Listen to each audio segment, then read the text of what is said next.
Serious రాజకీయమైన sensitive politics అయినా కోనసీమే care of. కానీ విధ్వంసం తర్వాత అమలాపురం రాజకీయం మారిపోయింది. కొన్నాళ్లుగా గజిబిజి గందరగోళం తయారైంది. మంత్రి ఇంట్లో ఫ్యామిలీ ఫైట్ నడుస్తోంది. మాజీ ఎమ్మెల్యేకి ఇంటి పోరు మొదలైంది. పొత్తు సీట్లు తేలకముందే టీడీపీ జనసేన ప్రచారం మొదలుపెట్టేశాయి. ఇంతకీ అమలాపురంలో నిలిచేదెవరు, గెలిచేదెవరు? విశ్వరూప్ కి ఇంటి పోరు, పొత్తులో నిలిచేదెవరు? అంతుపట్టని అమలాపురం. అంబేద్కర్ కోనసీమ జిల్లా అమలాపురానికి ఆంధ్ర పాలిటిక్స్ లో ప్రత్యేక గుర్తింపు. కోనసీమ అల్లర్లతో ఆ మధ్య అందరి నోట అమలాపురమే. ఆ అంటే అమలాపురం, ఆ అంటే అయోమయం. ప్రజల్లో కాదు, రాజకీయ పార్టీల్లో. ఎందుకంటే అటు అధికార పార్టీ, ఇటు విపక్ష పార్టీలో బరిలో నిలిచేదెవరో తేల్చుకోలేకపోతున్నాయి. మంత్రి విశ్వరూప్ ఇంట్లో కుటుంబ పోరు వైసీపీకి తలనొప్పిగా మారింది. పొత్తులు కన్ఫర్మ్ అయినా అమలాపురం బరిలో నిలిచేది టీడీపీనా, జనసేన పార్టీనా అన్న క్లారిటీ లేదు. అయినా టికెట్ మాకేనంటూ పంతాలకు పోతున్నారు రెండు పార్టీల నేతలు. అందుకే అధినాయకత్వాలు కూడా అమ్మో అమలాపురం అంటున్నాయి. పొత్తులో అమలాపురం పక్కా అన్న నమ్మకంతో ఉంది జనసేన. ప్రజా సంకల్ప యాత్ర పేరుతో ఇప్పటికే ప్రజల్లోకెళ్తున్నారు జనసేన ఇన్ఛార్జ్ శెట్టిబత్తుల రాజబాబు. డిఎంఆర్ శేఖర్ కూడా జనసేన టికెట్ పై నమ్మకంతో కార్యక్రమాలు చేస్తున్నారు. అయితే వారాహి యాత్రలో శెట్టిబత్తులని ప్రశంసించిన పవన్ కళ్యాణ్ ఆయన్నే గెలిపించాలని పిలుపు కూడా ఇచ్చారు.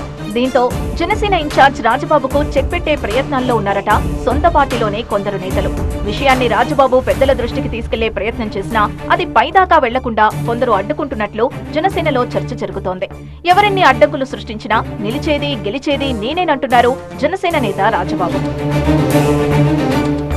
జనసేన నుంచి ఒకరిద్దరు పోటీ పడుతుంటే అమలాపురం సీటు నుంచి పోటీకి మాజీ ఎమ్మెల్యే ఐతాబత్తుల ఆనందరావు రెడీ అవుతున్నారు. టీడీపీ నుంచి ఆశావహులు ఎక్కువ మంది ఉన్నా ఇప్పటికే 3 సార్లు ఆనందరావుకి అవకాశం ఇచ్చింది టీడీపీ అధిష్టానం.